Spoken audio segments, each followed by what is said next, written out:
be teaching on these all Monday, if the Lord will. Next month, I feel like the Lord has led me to teach on the woman the whole month of March. But in a racist society, any society that intends to create a class system, it's important to create a system that the people who are victims of that system are unaware that they're victimized, because if they're unaware that they're victimized, then they won't do anything about it. So there's a thing of being unconscious. You have to remain in a state of unconsciousness so that you won't be able to effectively get out of what you're in and deal with whatever you're dealing with. It's a state of unconsciousness. So it's if you go back to the book of Exodus chapter 1 and 8, Exodus the first chapter and 8 verse.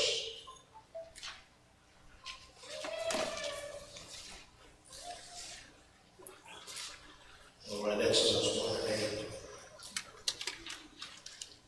And I want all the young people, you need to be aware of what's going on. Get your Bible, because one of the things that I'm responsible for doing in the service and in the church, especially with issues like this, is opening your eyes and making you conscious. Because there are people who really, and she's gonna send you the PowerPoint for the night. There are people who really honestly are unconscious of what's going on in America. And so I was talking to some people today, and I was speaking to them, because it complicates it. If Cheryl sees something that is wrong, and I don't see what's wrong, it divides me and her against each other, because she doesn't see what I see. So let me kind of tell you what's going on. Right. Come in for a minute, if you will, Brother John. And where are Lawrence? I thought I saw Lawrence coming. Come in, Lawrence. And I talked about this class system the other day. Now, if the American system is treating money a certain way, a good way, the same system treating money one way, but it's treating Lawrence another way. Ronnie says America is great. Lawrence says America is terrible. Now Lawrence and Ronnie had odds with each other because both of them don't see. Both of them don't see the same thing. There's a group of people that America treats well. It's the educated, it's the rich, and that's not whether you're black or white. They're going to treat you good, a certain status, because of the way your education status where you are. Well, one of the reasons is this. Running, I know, can afford some type of proper legal representation. Running can articulate. Running can fill out a proper complaint. But just say, looking at Lawrence may not be able to do that, just from stereotype. So I'm going to treat him a certain way. I'm going to pull him over and violate his rights, because he don't look like the type of person that even know how to do it. So now, Ronnie is saying it's fine. Then what happened? Ronnie lived in his world, and Lawrence lived in his world.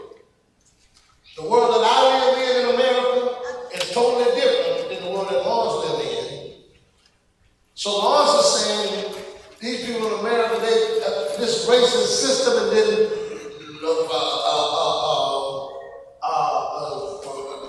Ronnie said, I'm fine, ain't nothing wrong. You just need to get a job. You just need to do this, you need to do that. Go into the book of Exodus. You need to see Exodus chapter 1. Exodus chapter 1 and verse 10. So you're going to see the creation of these two type of folk. All right? That's Exodus chapter 1 and verse 8. Now there rose up a new king over Egypt, which knew not Joseph. And he said unto his people, behold, the people of the children of Israel are more mighty than we. Come on, let us deal wisely with them, lest they multiply, and it come to pass that when they are fallen out in war, that they join unto our enemies and fight against us, so get them out of the land. Now verse 11, look at these folks. Therefore they did set over them taskmasters to afflict them with their burdens. So there's two working classes. This is the group that was afflicted by work, and they had a strenuous job. But then if you go down to chapter 1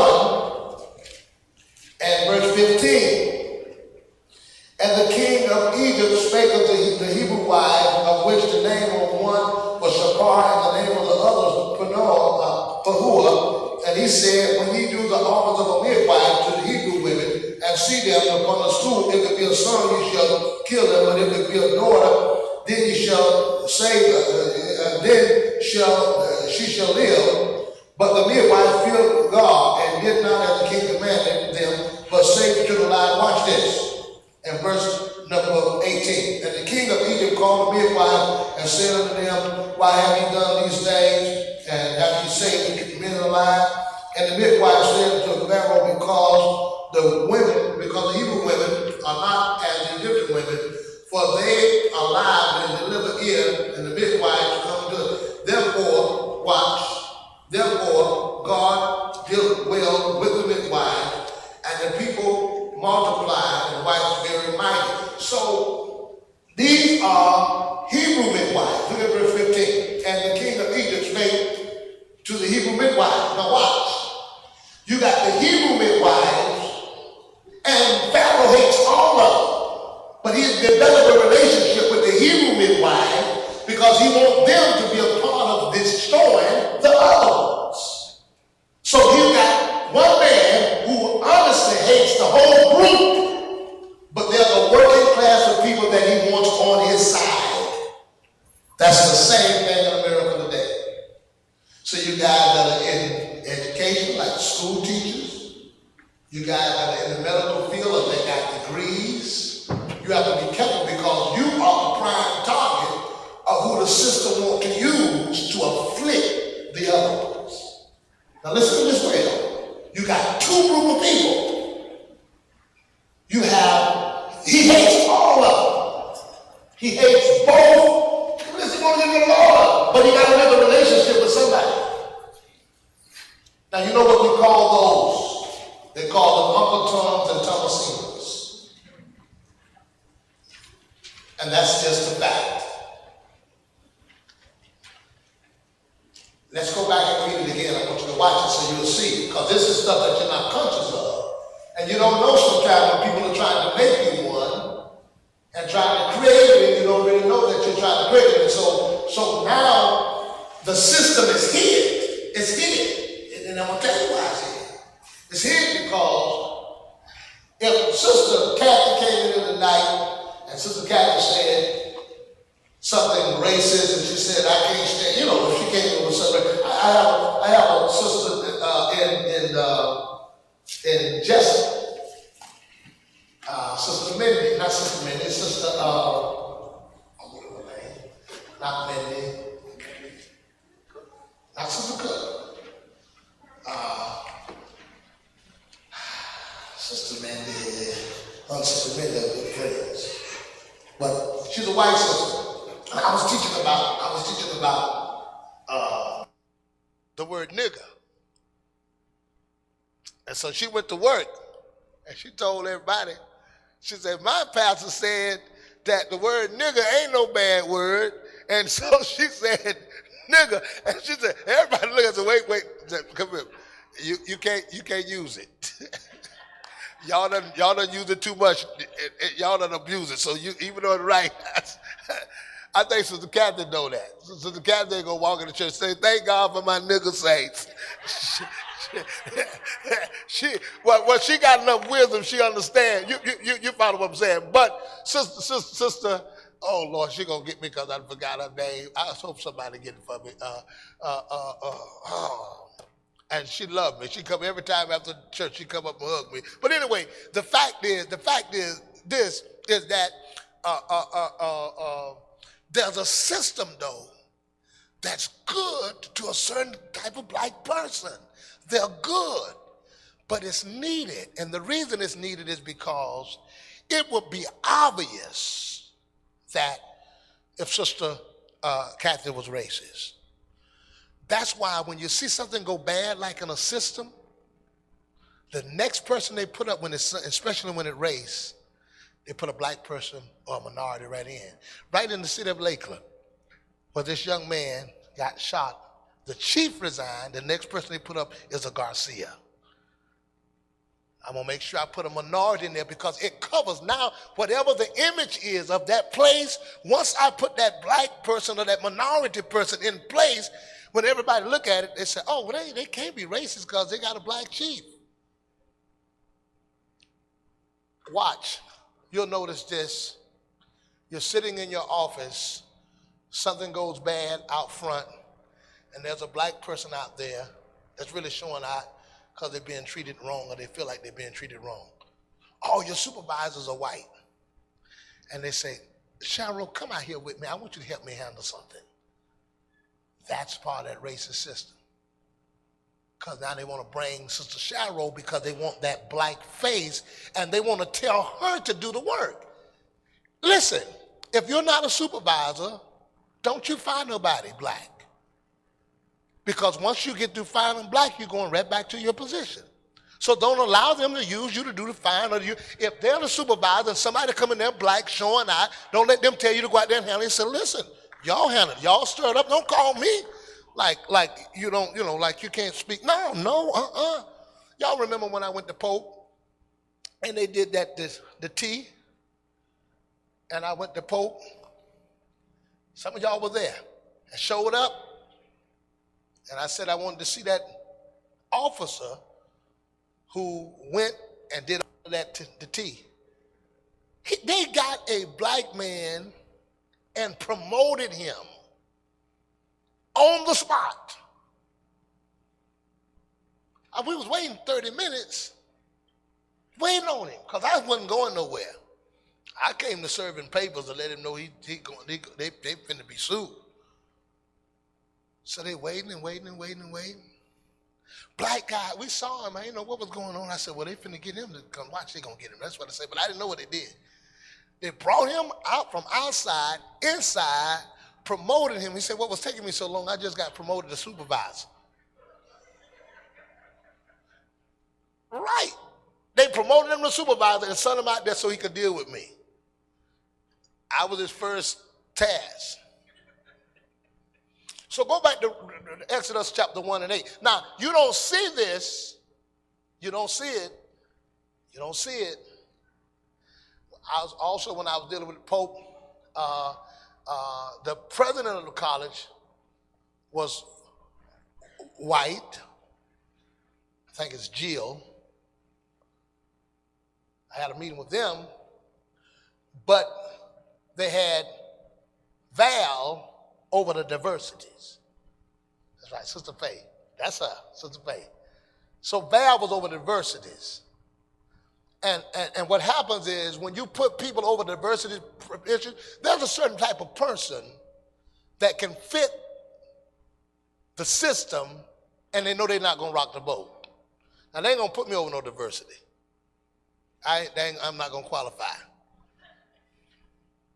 It's certain positions that they know, and so you're groomed for that position. You're groomed to be automatically biased, just like, and I'll say this, and y'all I may get some slack on it, but you better believe even in the school board. Everybody celebrating, boy, we got a black school board. I don't want to be biased, but let me tell you something. When they get in there and get that dollar, they don't care a bit more about your education and about that black person. And they have sometimes to say, sometimes, matter of fact, they're even worse because they're trying to prove something. And they're even worse.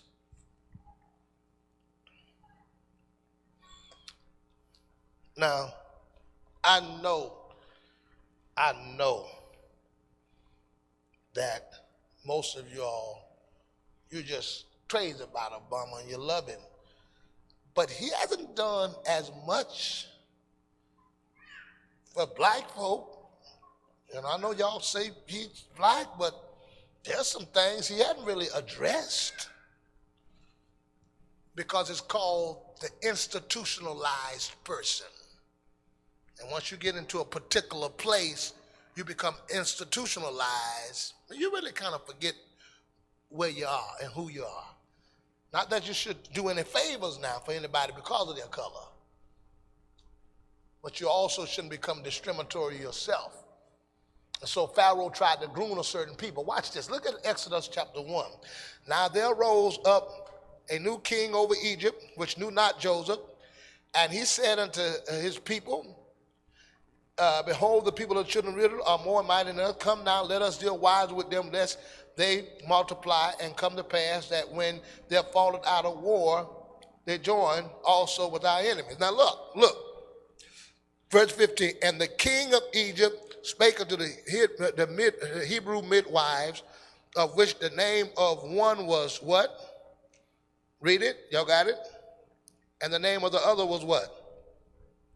And he said, when ye do the office of a midwife to the Hebrew women and see them upon the stool, if it be a son, you shall kill it. Now that's pretty heavy. He's asking the Hebrew women to kill their own people. There are people who will hurt their own race for the dollar, for the job, for the position. That's exactly what Pharaoh was doing. And so when you look at Egypt, listen, this is what you got to study. Because remember, I've been teaching you that this is the spiritual Egypt. So the system works the same today as it did then. There's no different. There's no different at all. So I've got to not just be aware. And the most dangerous racist person, or the most dangerous person, is not the white man. It's not the person with the sheep on, because I know him. The most dangerous person is the one that sit in your community and go back and do stuff to hurt the people within the community. The Ku Klux Klan had hurt me as worse as the so-called reverend and the bishops and the elders. This is what the Bible meant. See, so one of the problems that has transpired in America is that often there are problems that exist, but we are not aware of them. America has two types of racism. We got blunt racism, and then you got institutionalized racism. And when you got institutionalized racism, it has no face. It has no sheet. And so what you're dealing with a lot of time, because the reason that people can't locate it in the law enforcement, because it doesn't look like a Ku Klux Klan. Y'all about to stop thinking the Ku Klux Klans they got their uniform changed. Ku Klux Klan got ties and shirts and bow ties. In fact, did you notice, now you notice what happened in Virginia. Listen to this in Virginia. The governor just come out, and they got him with the black face on this thing. Now watch this. If we got to connect this together. Now, the state attorney, is it the state attorney? The Secretary of State. Secretary of State. Now notice this, and this is why God is exposing all of this. Now notice, this didn't happen in the years before, but this has happened in the 400 year. God has uncovered it in the 400 year. Y'all think all this coincidence, but this is the 400 year. And I told you this stuff was going to happen. And not only does it happen in the 400 year, look what state is happening in. Virginia, that's where the slaves landed. That's where the first 19 slaves came 400 years ago, in the same exact state. God is messing it up and exposing it 400 years later. So the governor, the Secretary of State. Now remember, the governor of Virginia, the blackface, the Secretary of State, and then the Secretary of State in Florida. That's three high positions that God is exposing their racism in America. Now listen, when I talk about this stuff prophetically, some of you all don't get it, but this is the 400 year. Why didn't it happen last year or the year before last? Why all this coming now? Because this is the 400 year. And God is exposing it. Exactly what he said. So, guess what? Race has become an issue. I want you to see this. So, because I want you to be able to identify it. Go to the next slide. I want you to see this. Right? Come, let us deal wisely. So I can't be a blunt racist. I can't just blunt out say, I don't like them niggers. So I've got to be wise in the way that I do it. And so part of that wisdom causes me to create systems that are racist. See, sometimes people are not a racist, but the system are racist. And if the system are racist, I don't care, even if you are a good person, if the system is racist, then you still experience. Now think about this, and this is what you got to think about. The entire American system was corrupt during the 50s and the 40s and the 60s. The whole system was corrupt. They didn't get rid of the system, and they didn't get rid of the people in the system. Let me kind of explain to you how America's legal system developed. There was no strong American legal system or no police system until after slavery. That's when the black codes were put in and the penal codes. All of that was after slavery. Let me show you what it was designed for and show you that it didn't change. This is what it is, a system. I'm talking about the racist system. Okay. If you worked as a slave, once you worked as a slave, and you were released, in the South, they were without labor. So they created small laws like being out as a black after 7. Like eating sweet potatoes on the Sabbath day. I'm just giving you an example. So this is what the system did. It studied your behavior and then created laws based upon your behavior that whites didn't do. I'll give you a perfect example of that, and I want y'all to hear this. White people and black people discipline their children differently. And older white people discipline their children different. Because black folk would tear you up until they think it's abuse. And older white folk took that belt and tore you up too. They didn't tell you time out and all that. You know what I'm talking about. Why? Because, see, even though whites and blacks were separated, when it came to children, black people helped raise white people children and even nurse them. So they was almost on the same page with them children. Even to the point that a black child would call, the white child would call the black mama mammy. Because they didn't want them to call her mama because they wanted to respect the mama, so they call her mammy, which is very close to mama. Mammy, mama, this is very true. So guess what happened? We got that discipline from whites. And of course, a lot of it we got from the Bible, but it enhanced from whites. Because when we were out of compliance, they beat you and they whipped you almost to death until you came in compliance. We did discipline, but we didn't do it like that. So now, when you discipline your children, you whip them with water hose. You whip them with extension cords, because that's what you got. But all of a sudden, now that that's in your system, they created a law to make that illegal, what you've been doing for the last 30, 40 years yourself. Who you think is going to affect? Black people that already whipped their children that way. Those laws were created for blacks. Watch, and guess what happens? Show you how it goes back to slavery. Because now I take your child, and once I take your child and get him in a foster care, I got to pay you for the child. And so they're making money off of people, slavery again. But you don't see it because you think it's just a job. It's slavery again in modern days. So I've created a system, and so mother over here spank her children. I don't believe in abusing no children, but mother over here spank her children, and once she spank her children, she put a little mark on him that you've been doing because nobody deprogrammed us from that. Nobody got us ready for it. So for the last 20 years, come here, you've been throwing a shoe at your child, beating the devil out of him like I got. All of a sudden, legislation, come here, son. Come here, come here, come here, come here. I'm going to show you what happened. Come here. Legislation's changed. Come here, you too. Now the legislation's changed. I done abuse all my kids according to this new system because it wasn't abuse before. So now guess what? I get them, and now whoever get them get $800 for each. So there's this agency now, and the agency makes sure that it's done, which is owned by private people or private companies who make money off your children just like they're slaves. You be seated.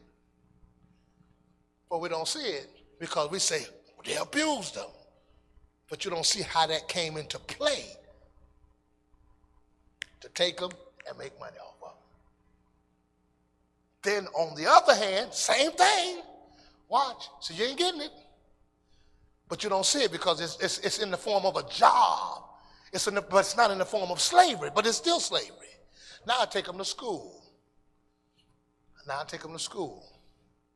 Johnny goes to school. Come here, Tweet. Come here. Now, white children are taught different from us about school. Johnny, if Susie hits you, go tell the principal. Blacks, if they hit you, you beat his butt, and if you don't beat his butt, I'm going to beat you when you get home. You knock the devil out of him. That's what you were taught. And now I know that you're taught this. I know that this is the system that you're taught as black. I've studied your pattern. I study how you train your children. And guess what?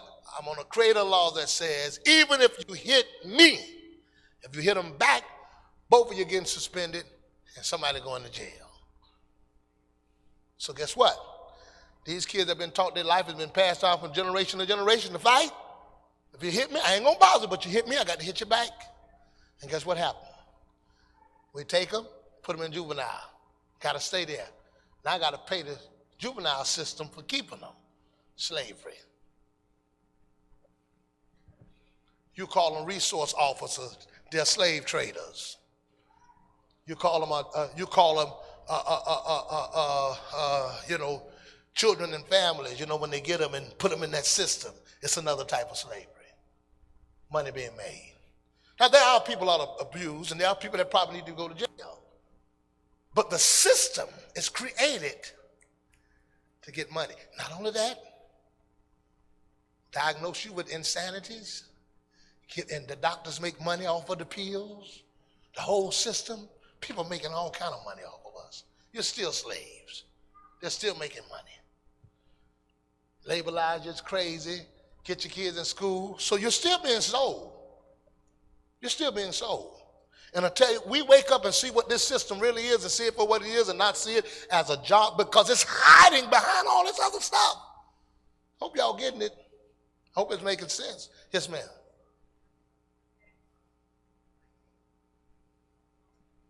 Well, it depends. Now, let me explain to you. And it's not that the people that in foster care are wrong and all that. It's the system. It's not the people that's working. The system is greater than them.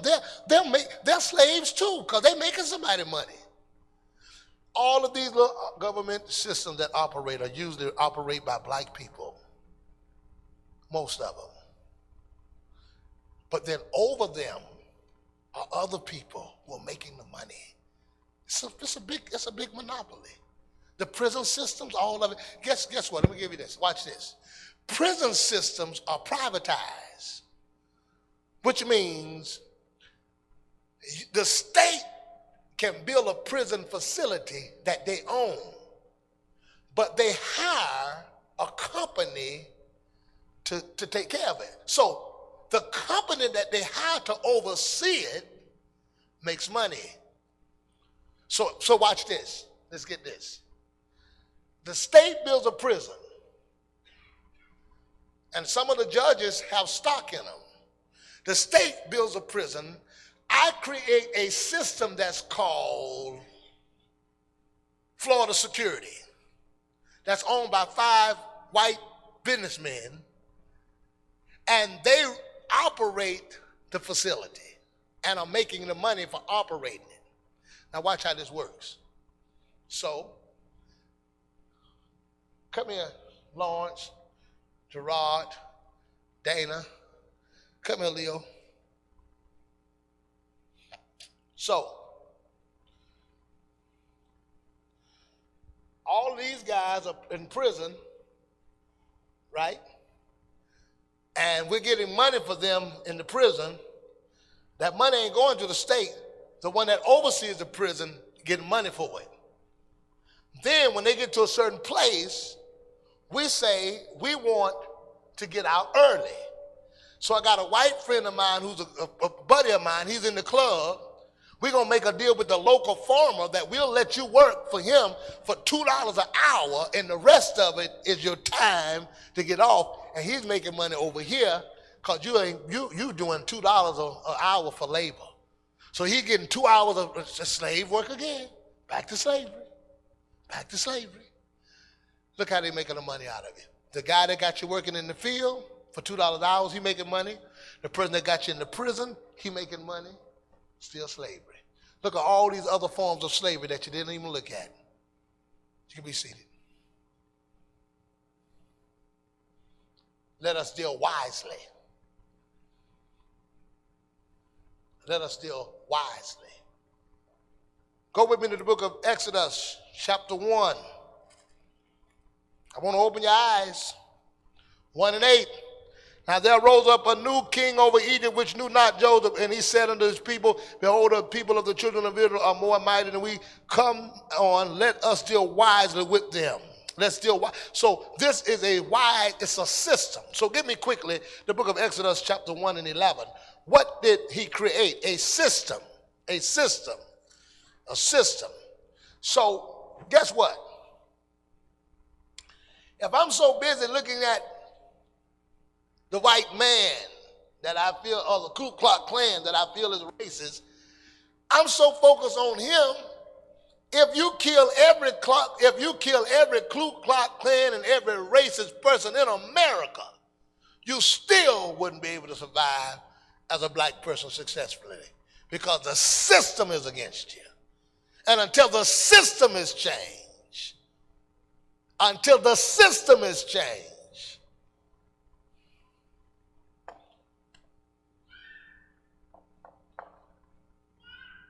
systems that say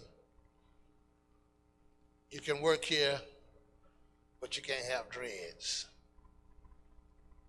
But you can work here and have a mohawk.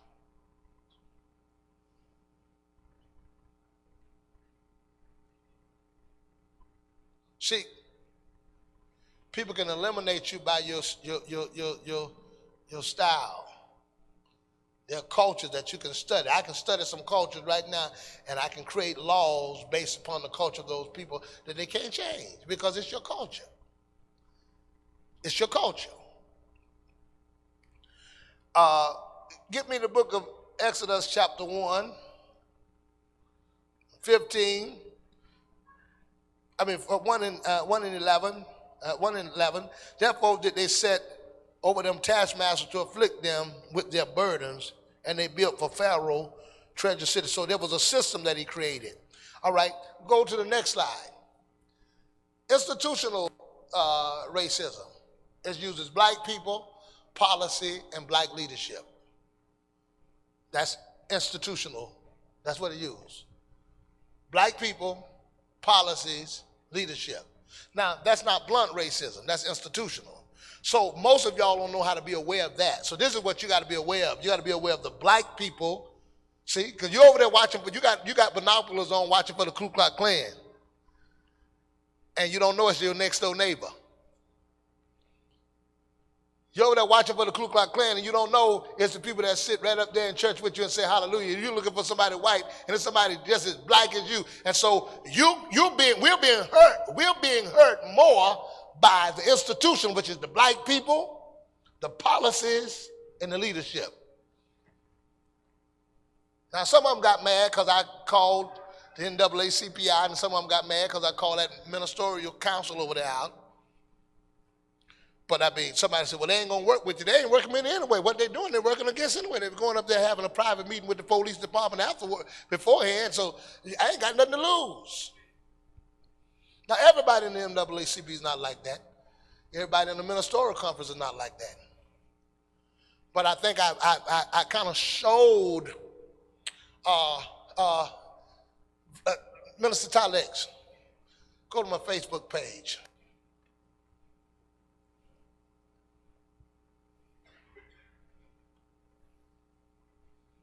If you don't mind, son. Now,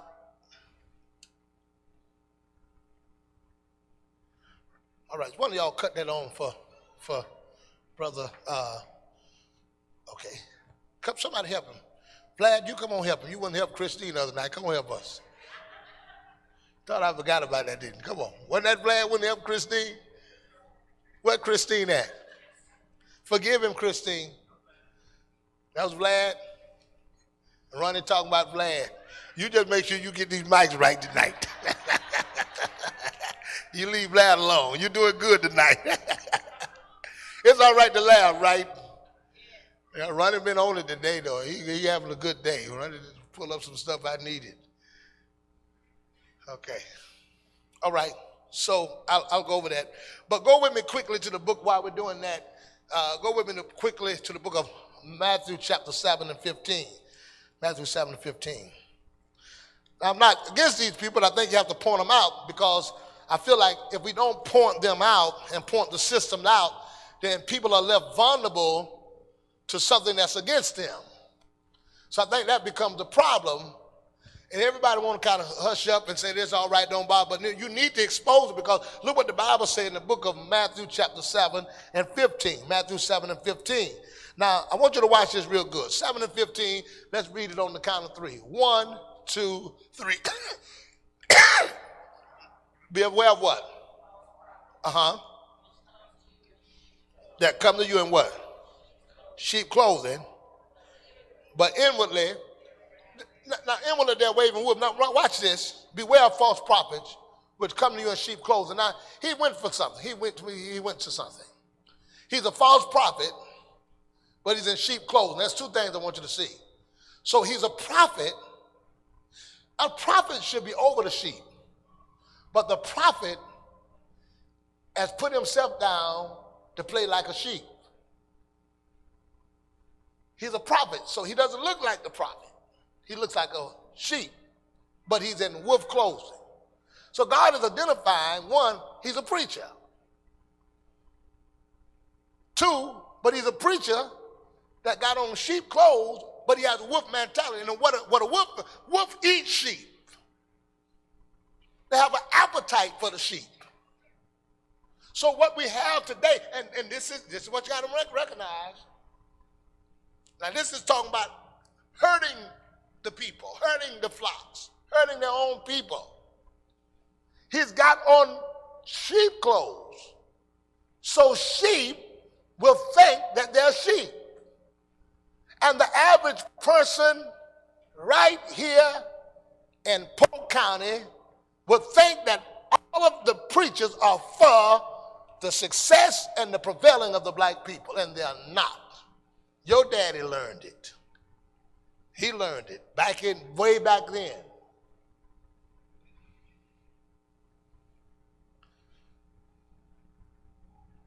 I read some history and found out, Palm Place was built by Sister Spencer's father and a group of men that were part of the NAACP. They built it. And he couldn't get the support of the black preachers and black leaders because they thought he was doing something illegal. How y'all going to do that? How y'all going to build that kind of, I don't think y'all, and all he's doing is trying to help the folk. Way back then. Now listen, this is a Palm Place that's owned by minority black people that build it. Do you know these folk gave that property to the city of Winter Haven? They owned it and they let it go and donate it because they didn't want to take the responsibility of upkeeping it. To keep a legacy of her father alive, and those men that built that, they gave it to the city rather than taking the responsibility. Over 200, how many houses out there? I don't know how many out there. At least 150, 200. That's the kind of stuff that's going right in our little county.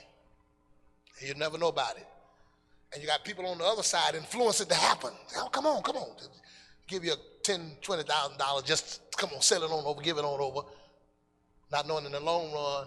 All right? I want you to go to one that say, Mike. Yeah, go down. Go up. Is it up? Not that one. Not that one. No. Okay, it's before. Keep going. You're going the right direction. Keep going. All right. Keep going.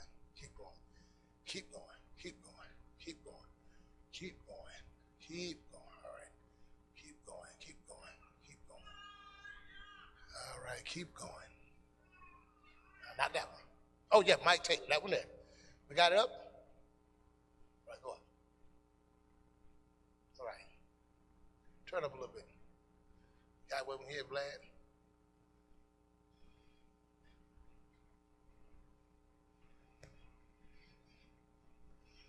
Is it going out? Is it plugged in right?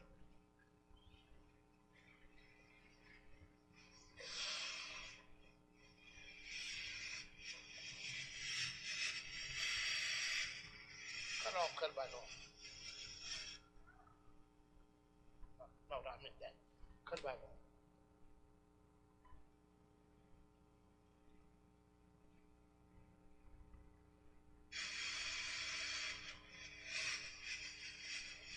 Take that and unplug that.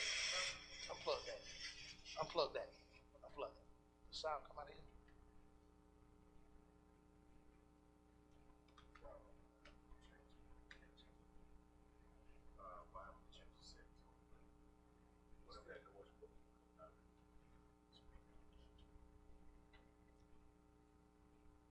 Shouldn't come out of there. Change so you can change the setting on there. All right, we'll get it later, but I'm gonna show you something. So we got some technical difficulty. While they're working on it, we'll get it. All right, listen to this. Go with me to Acts chapter 20 and 28. So Paul warns. That's it? Okay, let's get a mic put up here. Give him a mic. Come on, Ronnie. Now you bothering with Vlad. Come on, Vlad, hold the mic for us. Make up for what you did with Christine. You forgiving him, Christine? All right. He been forgiven? Okay, all right.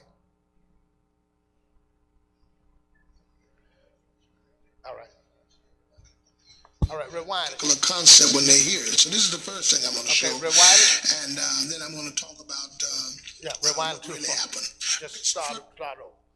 Okay. All right. Here we go. I want you to hear this so you understand. Well, hello, everyone. My name is Ronnie? Pastor Cowart. I'm with the PMJA, which is the Poor Minority Justice Association. We've been advocating regarding a situation that happened in Lakeland on the 26th of December. A young 17-year-old black male by the name of Michael Taylor was murdered at the hands of the Lakeland Police Department.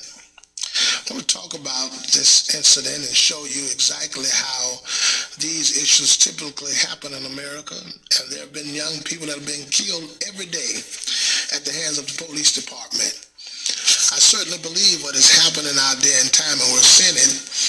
You know, back in the 50s and 60s and the 40s, the Ku Klux Klans had a white outfit on, and they went and were killing our black males. What has happened today, they just went ahead and changed their outfit, put on the blue suit, and are killing. And then not only they're killing our young men innocently, they're using some of our people that are in position to help get the word out and get the message out if it's all right what they're doing. So I'm speaking to you today. I want to show a little video. First of all, first thing I want to show you how that the media is used to give the side of the story that the law enforcement want everyone to hear, so everyone can believe this particular concept when they hear it. So this is the first thing I'm going to show, and then I'm going to talk about what really happened.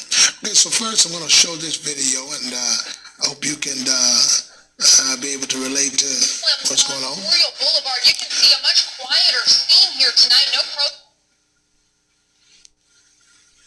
Memorial Boulevard, you can see a much quieter scene here tonight. No protesters, but the chief says that he is hearing from plenty of people upset at his officers' actions. And I want to show you a surveillance video that he says justifies what they did, but I want to warn you, it is very graphic.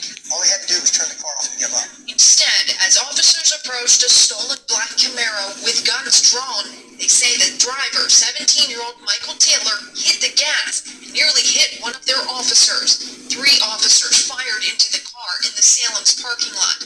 Taylor died from his injuries. But I would like to see something else possibly done before we fire our shots. Reginald Artis, president of the Lakeland chapter of the NAACP, meeting with Chief Giddens today with concerns about their use of force. Police revealing the teen had a rap sheet and was on felony probation as a violent offender of special concern. Artis doesn't deny the teen's troubled past. Instead, he believes police need to be more proactive in helping troubled youth. We have to take care of our kids better. The chief is standing behind his officers, knowing it could have been much worse. Now stop. Stop. He would have been charged with intent. Stop. Now this first thing happens.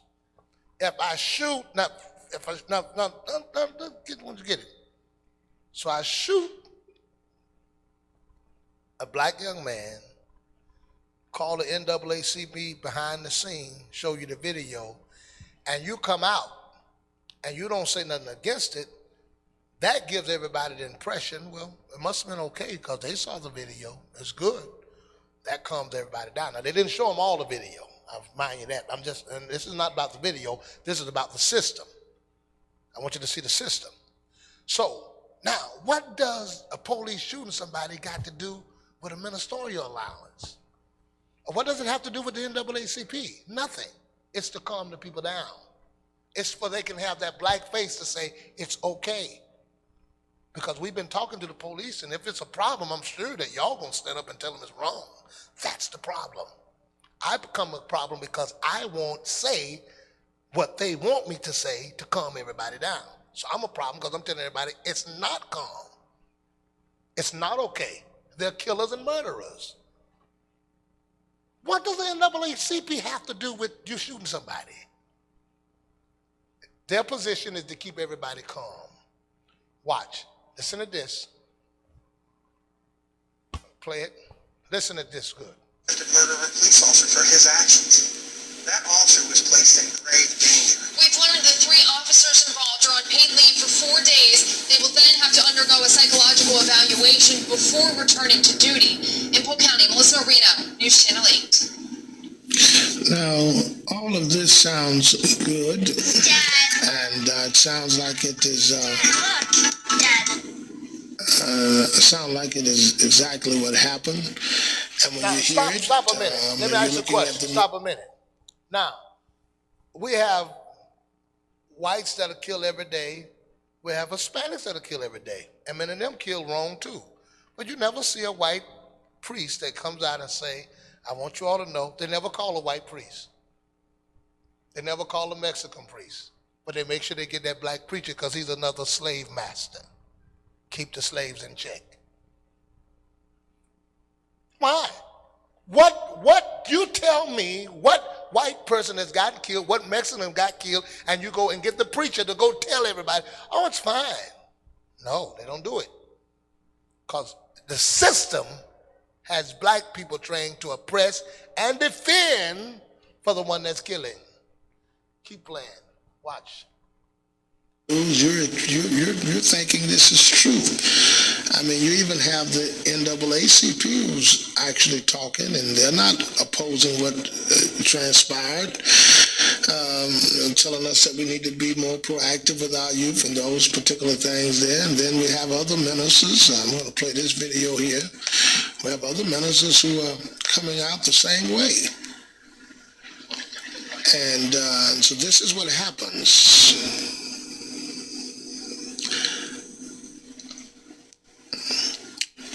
So you have other ministers.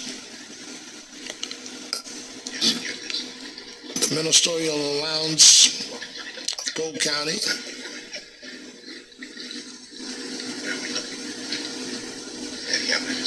It's coming. Why? Give me the signal when you're ready. Okay. Good morning. We thank you for coming this morning for the IMA press conference. At this time, we will ask President Light to come with a statement. Thank you. I, Eddie Lake, Senior Pastor of New Bethel African Methodist Episcopal Church here in Lakeland, rise as President of the IMA to offer our official statement. The Lakeland Interdenominational Ministerial Alliance, made up of pastors and clergy primarily in the Northwest area, have been debriefed by Chief Larry Giddens of the Lakeland Police Department. Stop. Have been debriefed by the chief. Why you got to debrief a preacher? This has nothing to do with you. It's not your family, it's nobody else. Why you want to debrief me? I need you to tell them niggas to calm down. Do you shoot a white person and debrief all the priests in Winter Haven? Do you shoot a white person and go and call the First Baptist pastor and debrief him? No. How many times have you seen that? Never. You don't see it. Keep them niggas straight. You make sure you do a good job and tell them what I said. And our folk are ignorant enough to fall right for it. I'm going to cry out against it. Because it's been the way that it has gone for years and years and years, and it's been used against us, and it's hurting us, and I plan to expose it. Why do you debrief me? I have nothing to do with the law. I'm not a police officer. I'm just a preacher that you don't even go to my church. Now these people, mind you, don't even know Miss Chris, haven't talked to her, and are speaking in behalf of her son. She got mad and gave him a few words too. Because they don't know her. Don't know who she is and speaking on behalf, but that gives everybody the illusion. That's an illusion. It's institutional. All right, play it, son. Watch this. Now listen to this. Regarding the shooting investigation of Michael Jerome Taylor, black male, 17 years of age, that took place. Now, if you notice, this gentleman says he has been debriefed by the chief. So it's very clear that the chief now has been able to give him his side of the story. He's been debriefed. So if you're looking out from the public and you're in the black community, in your thoughts, you're saying, well, if they've talked to the NAACP, they're not fighting against it. If they're talking to the NAACP, they're not saying anything against it. Must be something that the young man has done wrong to die like this, because these are leaders and they've supported what the chief has said, or he's debriefed them. And so they haven't made an outcry, so the chief must be justified in his actions. At the Salem's restaurant located at 101 East Memorial Boulevard at the intersection of North Florida Avenue. It is our understanding that a criminal investigation, an administrative investigation, a state attorney's office review, and medical examiner's investigation is currently being conducted. Therefore, we're asking for the public to remain calm and not rush to judgment. Stop. That's his job. Therefore, we're asking for the public to remain calm. He tells his reason. Now, wait a minute. Listen, it's going to take you 3 to 4 months to get an investigation done. And in 3 or 4 months, everybody's going to forget who Mike Taylor is. Now, they want us to wait until the investigation is over before you say anything, but they didn't wait for the investigation over to get on there and put their side up. So that you'll draw this opinion and hold this opinion in your heart about this boy for the next 4 months, and you're already convinced that he's wrong, and nobody's giving the other side of it, and they've done it for years. And it's happening now. Well, he tells you what I'm asking for the public to keep calm. That's his job. Not to preach, not to teach, to keep calm. All right, watch what happens. Now, I want you to watch this now. You got to rather let the investigation take its course. We are praying for the family of our deceased brother and the officers involved. Now, we're asking that we wait until the investigation is over. However, remember, the chief of police has already put his position out. So he's already said that this young man tried to hit an officer. So you have a problem.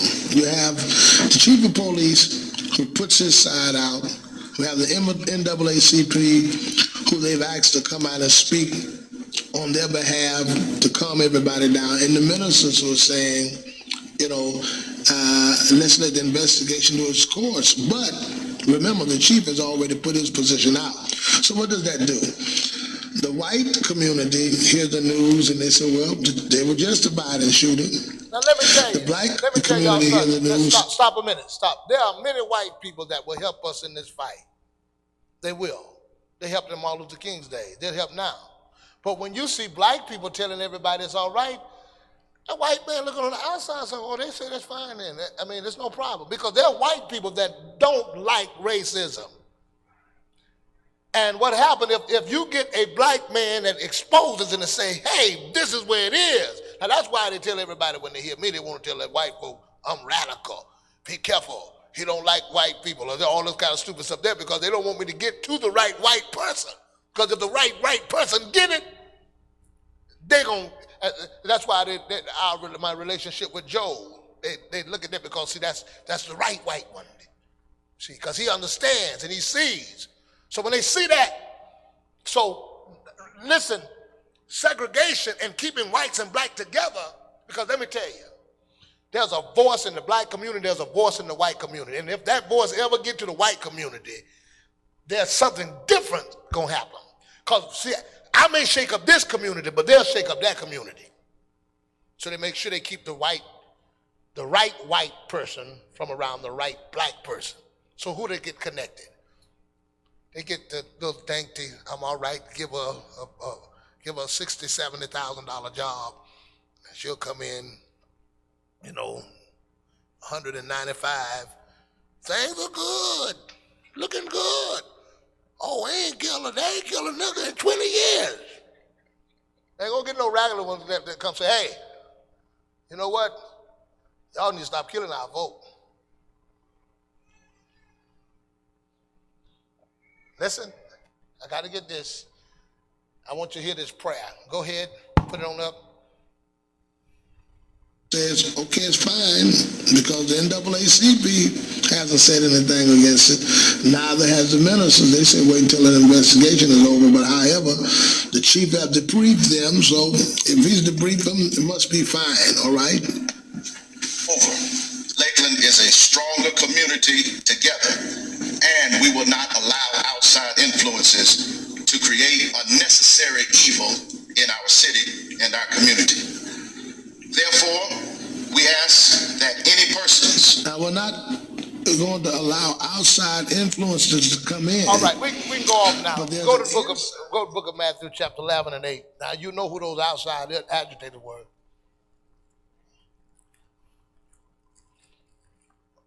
Amen. Matthew chapter 11 and 8. All right? I'm sorry. I want Matthew chapter 20, Acts chapter 20 and 28. 20 and 28, read that. 20 and 28. We can go back to the slide, son. 20 and 28. Read it together.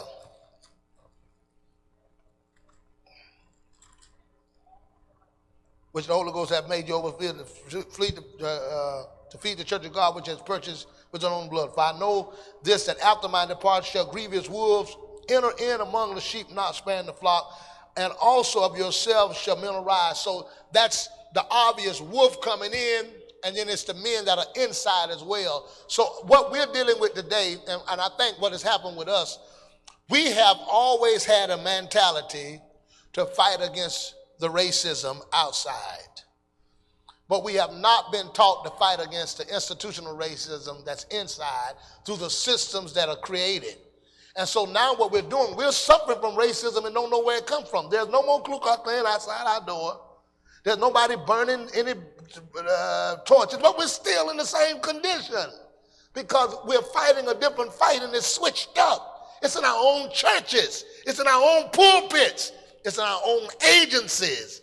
And we can't win it because we don't know who we are fighting against. Wolves, sheep clothing. Go to the next one. Institutionalized. And sometimes, can I be honest with you? Sometimes the people that's in it don't even know they're being used themselves. They don't even know they're being used. Because they think that me and the chief tight. See, some people like position like that. We tight. Me and such and such, we close. They don't even know they're being used.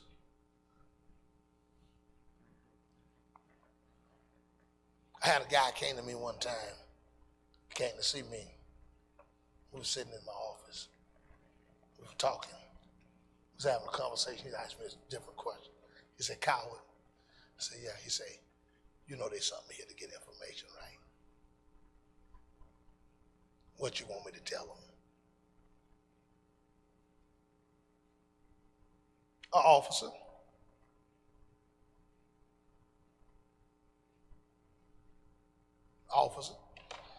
I ain't expose him. Because just like you got wolves and sheep clothing, the Lord said, I'm sending you sheep among wolves. So they send people in here to hear my messages. They got some of them, hello, how y'all doing? To watch my message. They sent some preachers just recently about the rally. I know they sent some to get the message back, but I know what to send back. And every now and then I'll send something to scam.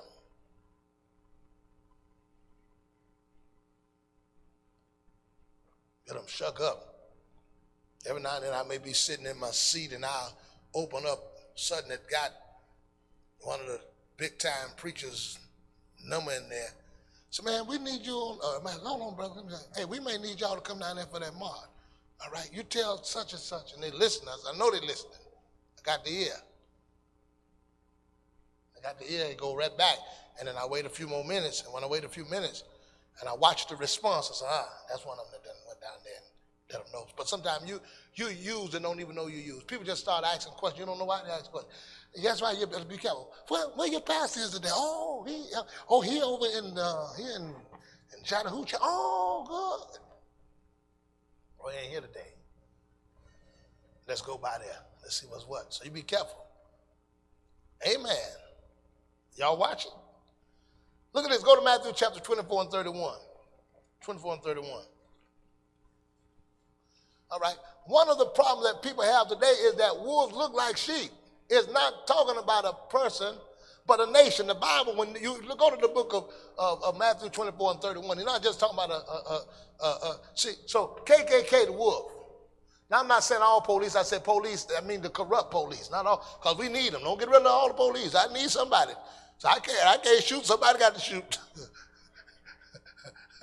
I'm just talking. But we do need police. I'm not anti-police. That's the first thing. When you cry out against it, the first thing to tell everybody, the anti-police. I'm going to say that again.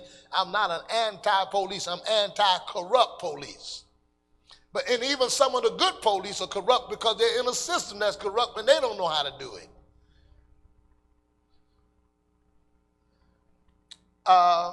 one of the problems that, so police, that's corrupt police. I want the state trooper to know that. That's corrupt police. Police that are corrupt. The sheep, the wolf, the system, all of this is part of it. The wolf, the system, the policy, the black people in power, wolves, and the shepherd and the thieves. I'm going to go over that. Now, let me tell y'all something. I won't tell you, and I won't tell you who, because I respect them. And I respect them because they're trying to help. I got more help from, I won't say more help, I got plenty help from law enforcement, particularly some black men in law enforcement. I will never call their names. When I was looking up different policies that they sent to me and said, listen, I saw the videos. I want to give you some information, and there's a policy I want you to look at. Look at this policy. Check this out. Check this out. See this, and I know something else I want you to check out. And this particular guy here, you want to get with him and talk with him. But I said I don't want to be mentioned because I know I don't want my family targeted. Now, these are police officers telling me this because my family here, and I don't want them targeted.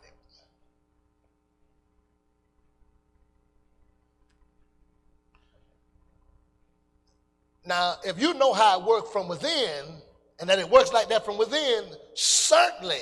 Look at this. Go to the book of Matthew chapter 24 and 31. Now, Brother Mitchell, y'all know Brother Mitchell, that's been coming to church and helping with PMJA. A lot of you didn't know he was one of the first black officers in the Polk County area. One of them, a long time ago. So he knows a lot of codes and language and behavior. So when he went to our meeting with us, he was calling out codes and things and listening them out. And so he can help with some of the issues that go on. We had something that happened here when we left the police department in Lakeland, and we had a pretty productive meeting. We left there. I got a call that day before I left to go to Lawton Childs Elementary. Young man sitting in school, had the pledge. He decided not to stand up for the pledge. Teacher told him, this is what the report I gave, I'm searching it more. Supposedly the teacher told him, if you don't want to say the pledge, go back to Africa where y'all came from.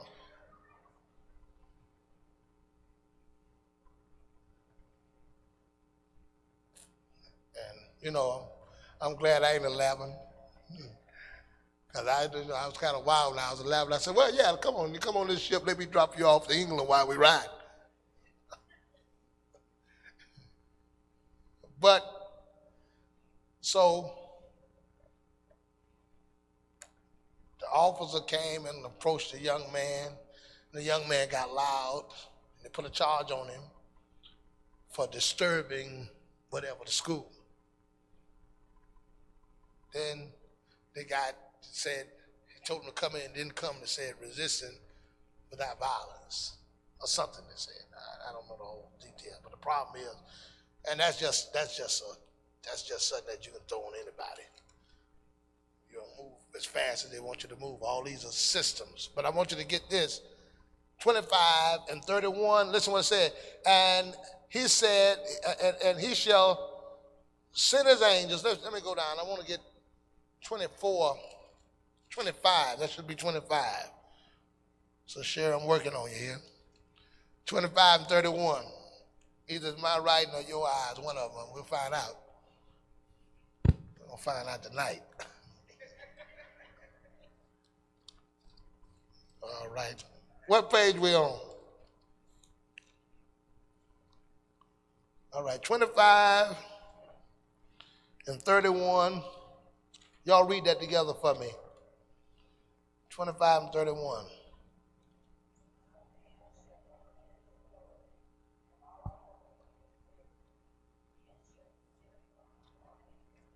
Mm-hmm.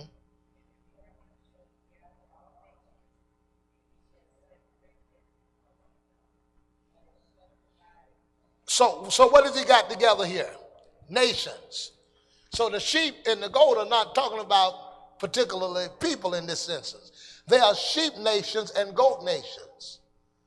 There are sheep nations that are favorable to the sheep, and there are goat nations that treat the sheep as a second class. So these are nations. America is a goat nation.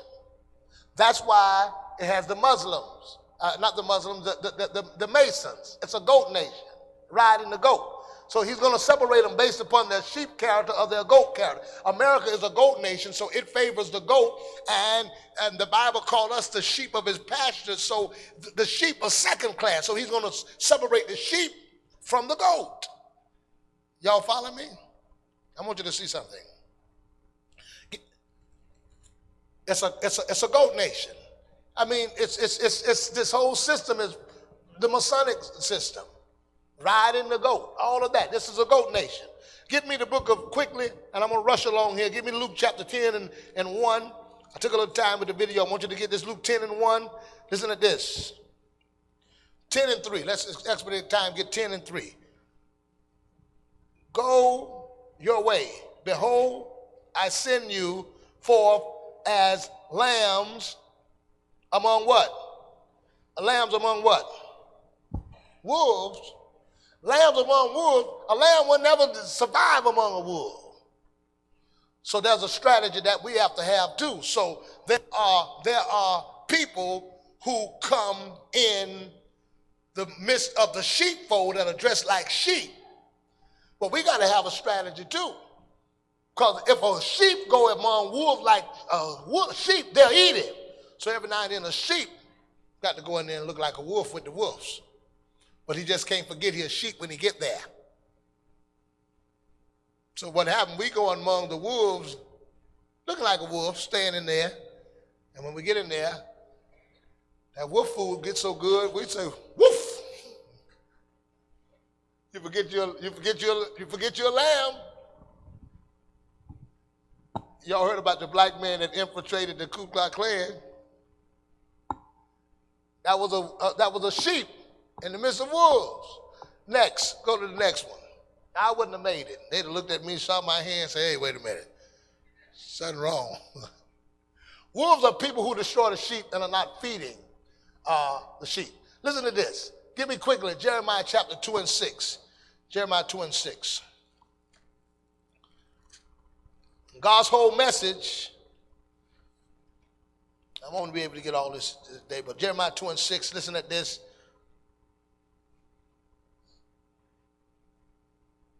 Neither said they, where is the Lord? Right? And brought us out of the land of Egypt and led us through the wilderness, through a land of the desert and of the pits, through a land of drought. All right? See that? And of the shadow of death, through a land that no man passed through and where no man dwelled. God's message in the scriptures were primarily against the pastors, because the pastors had allowed themselves to get fed and left the sheep vulnerable. Look at verse Jeremiah 10 and 21. For the pastors are become brutish and have not sought the Lord. Therefore they shall not prosper, and all the sheep shall scatter. So even in the Bible, when he talks about the problem that was going on with Israel, it's the same thing. The pastors or those that were in leadership were getting fed, they were getting money, and they were basically selling the people. Jeremiah 23 and 1, woe be unto the pastor that destroyed the sheep of my pasture, said the Lord. Therefore, so all of this stuff that you see, well, you see pastors coming in now and going, and they are now making these deals with folk, and the masses of the people are being oppressed. This is the message that God was speaking about the pastors and the relationships with those in authority. Now, there's nothing wrong with a pastor or a leader having a relationship with those in authority. There's nothing wrong with black people in power and black folk that got money and black folk that have the power to influence, to have relationships. The problem is when the benefit of that relationship only benefits yourself. That becomes the problem. When that relationship, if the relationship does not benefit. And let me show you how this is so you can see it. I got one scripture and I'm going to try to get you out of here. See, this is the benefit of this relationship. If Brother Spence has influence over this group, come here, Brother Spence, he's being paid to keep this group psychologically in check, not physically. So Brother Spence pastors 50 people over here. Leo, come here, Leo. You're going to be a pastor tonight. I'm going to take your license when we get out. So he's pastor over here. Come here, Tweet. Come here.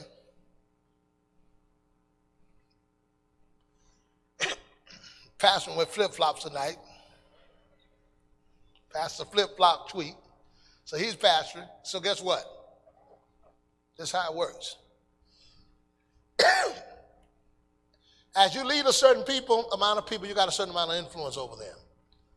And you got a certain amount of persuasion over the people that you lead. You do.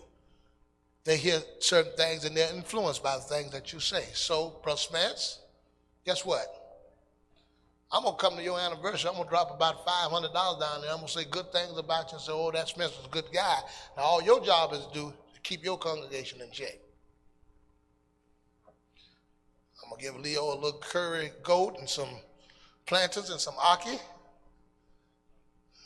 Right? I'm going to take care of him. You keep your group in check. Tweet. We're going to get him an iPhone 7, a 10, whatever. You keep this group in check. Okay? But none of these folk benefit. I'm just taking care of him. And he keeping them a job. This is, again, the same type of slavery. So who do we aim for? NAACP. Who do we aim for? Bishop this. Who do we aim for? Bishop that. And then to make sure that they're good, we're going to get a few lawyers and a few doctors and a few influential people in the political realm who go to their church and they influence them because they're paying tithe in their church. So we make sure we get connected to them because they're going to be part of the influence to make sure the pastors stay in check too. Because he needs their money. So guess what? You got a check with 75 poor folk and 10 rich folk who run the church. And them little poor folk in there that's in the inside, they make sure they keep in check. And all of them got their little money circling together. Now, guess what? You can be seated. Polk County, the secret's out now. All y'all exposed. I'm going to start getting emails and bringing them too. So y'all can see the emails of some of these leaders and how they talk about some of their own people, how they communicate. So I'm going to have them out because I want them to see the little barbecue dinners, the little $500, trade-offs, to have a seat. They have a seat at the banquet, all those little communications, all those little things that go on behind the scene that the people don't know about. Just go down and do a public records request. Ask for the communication for most of your black leaders. Sometime, not all now, not all. I just want to say this, not all. Not all. Now, Sister Spencer's father was an advocate. So anything that they could do to destroy his credibility, to destroy who it was, they did it. They did it. You name it, they did it. Whatever it would take, they did it. I was looking at something the other day and I watched it real good, and I won't play it tonight, but I will be teaching this all month. I think it's informative. I think we need to know it. I think we need to understand it. I hope it has helped you. I hope it has enlightened you. Amen. It ain't a jumping message, ain't a reading, but you got to have your eyes open. Amen. Somebody say hallelujah. All right, we're going to receive an offering tonight. I want everybody to give liberal. Amen. We done put